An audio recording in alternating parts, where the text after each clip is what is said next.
Assalamualaikum warahmatullahi wabarakatuh. Selamat berjumpa lagi bareng saya Andi Sulawibowo di channel kita yang tercinta ini pemirsa. Ada sebuah TV 22 in merek LG dengan bentuk seperti ini, bracketnya masih terpasang, tipenya adalah 22LB450A. TV ini mati total. Gimana cara memperbaikinya? Tonton terus video ini sampai habis. Jangan lupa untuk klik like, subscribe, dan membagikan video ini ke teman-temannya pemirsa.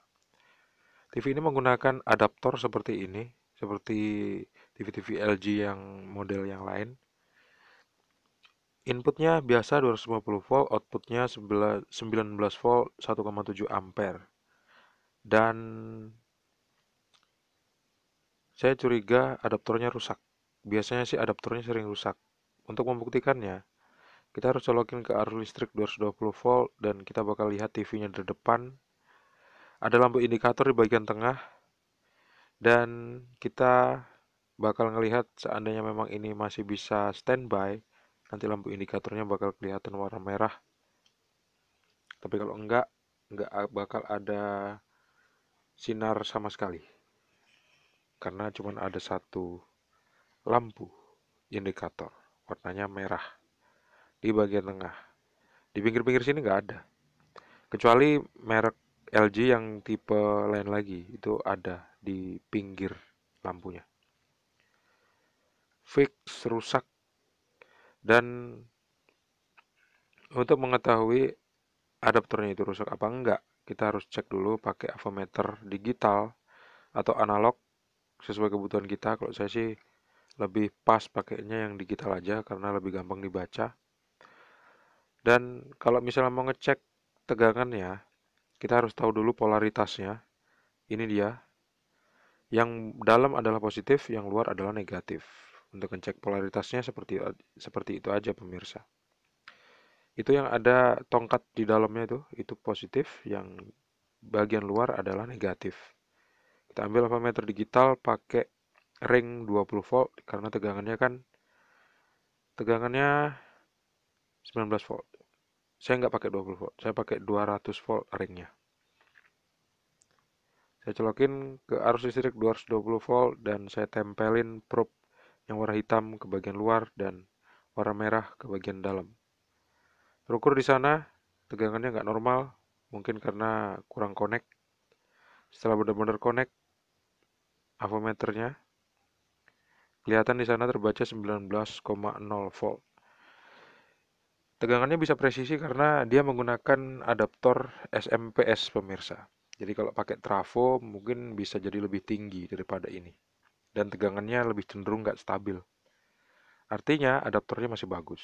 Berarti kerusakan terletak pada TV-nya. Nah, untuk TV yang model ini, ngebukanya itu susah banget pemirsa. Jadi harus pelan-pelan. Kalau misalnya kita menggunakan alat untuk membuka handphone, bisa jadi patah. Karena casingnya itu plastik dan tebal. Dia kalau dicongkel bisa patah. Alat pencongkelnya malah yang patah. Terus kalau misalnya kita pakai obeng pipih yang kecil, itu bukan obeng yang patah, tapi casing yang patah. Jadi yang paling enak, yang paling pas itu menggunakan apa ya? Menggunakan obeng yang kecil aja, tapi menggunakannya hati-hati. Bukan obeng jam ya, tapi obeng minus yang kecil. Kalau misalnya pemirsa sering nonton video di channel teknisi digital, pemirsa bakal tahu tuh obeng mana yang sering saya gunakan. Jadi cara membukanya nggak saya tunjukin di sini ya pemirsa, karena ribet, makan waktu, makan durasi. Jadi langsung saya skip aja. Saya tunjukin aja sama pemirsa skrup-skrupnya di mana aja letaknya. Karena untuk mengetahui letak skrup itu penting. Karena kalau kita nggak teliti, kadang-kadang kok nggak bisa dibuka. Rupanya masih ada satu skrup yang belum kebuka. Dan kalau misalnya kita paksa, dia bakal patah casingnya. Gitu ceritanya. Begitu udah saya bisa buka casingnya, saya renggangin. Rupanya TV ini nggak mau dibuka dari depan casingnya pemirsa. Tuh, masih ada yang nyangkut kan. Dan ini nggak boleh dipaksa. Kalau dipaksa dia bakal patah dan pecah. Dan bisa mengurangi keprofesionalitasan dari memperbaiki perangkat elektronik. Solusinya adalah kita buka dari bagian belakang. Kita tengkurepin kayak gini, terus tinggal kita tarik ke atas. Tuh, kayak gini. Mesinnya cuma satu aja, biasa kayak TV-TV 22 dan 24 in yang lainnya. Saya tadi masih agak curiga dengan adaptor. Bisa jadi tegangannya sama pemirsa, 19 volt. Tapi ampernya gitu ya. Ampernya kan 1,7 volt yang ditunjukin di adaptor itu. Saya mau coba naikin ampernya menjadi 2 ampere. Tapi menggunakan sistem adaptor yang berbeda dengan sistem yang lama. Ini adalah adaptor model konvensional menggunakan trafo inti besi. Saya menggunakan tegangan 18 volt di sini, 18 volt dan CT. Yang saya rubah ke DC menggunakan kiprok dan satu buah elko berukuran 16 volt, berukuran 16 volt 10.000 mikrofarad. 1000 mikrofarad pemirsa. Dan setelah saya colokin ke arus listrik 220 volt, saya akan mengukur tegangan outputnya berapa.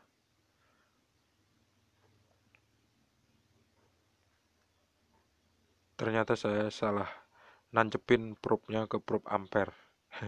Saya rubah dulu ke voltase. Terus saya cek lagi. Ternyata saya mendapati tegangan sebesar 28 volt.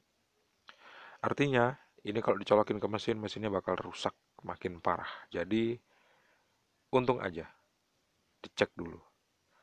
Karena tegangannya terlalu gede, akhirnya saya menggunakan DC to DC boost, bukan, DC to DC buck converter. Supaya tegangan 19 voltnya normal. Tuh dia kan, kelihatan 19 volt. Dan input dari DC to DC buck converter ini saya kasih tegangan 12 volt pemirsa.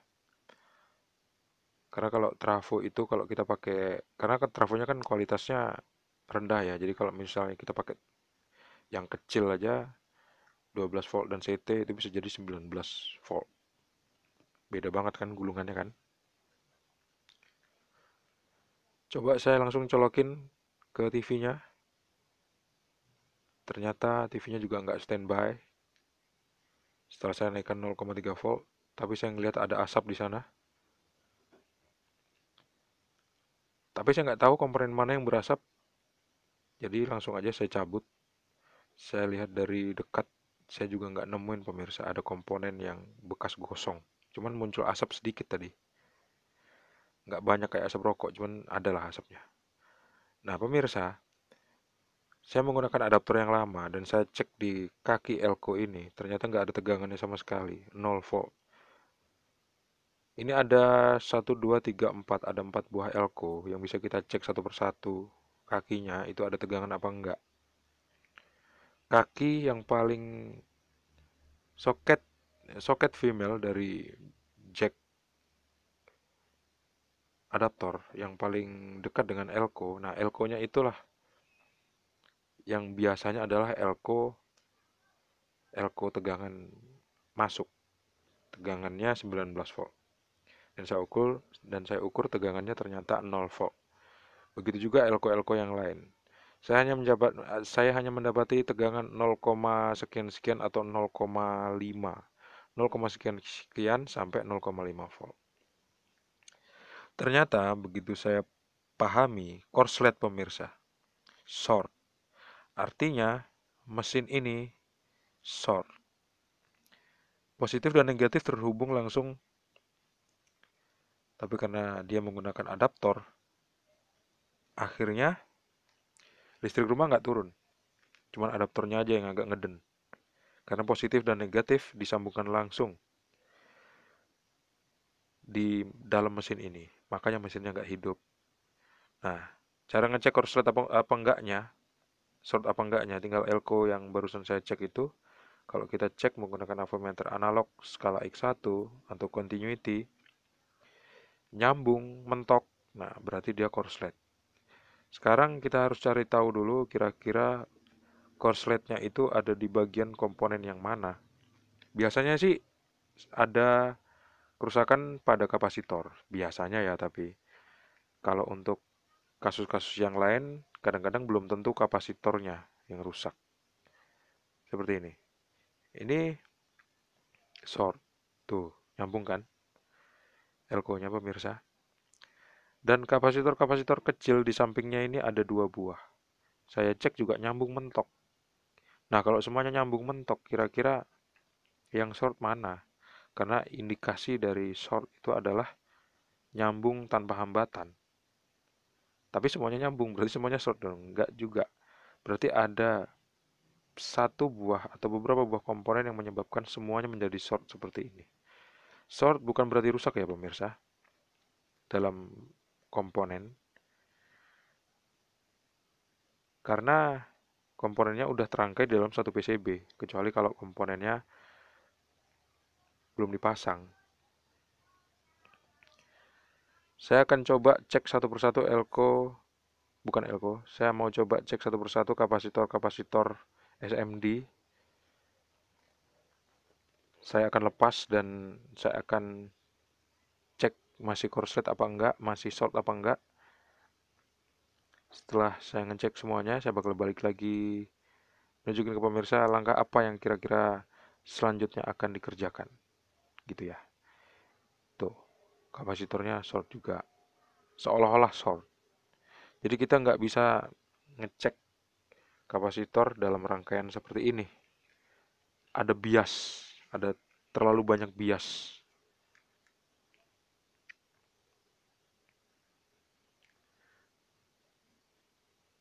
Sebetulnya kalau saya nemuin kapasitor yang short, saya seneng banget tuh. Karena, wah itu yang rusak berarti tinggal diganti beres. Tapi enggak. Begitulah kenyataannya, pemirsa. Ini ada 2 buah kapasitor lagi dan ternyata dia juga seolah-olah nunjukin kalau dia itu short.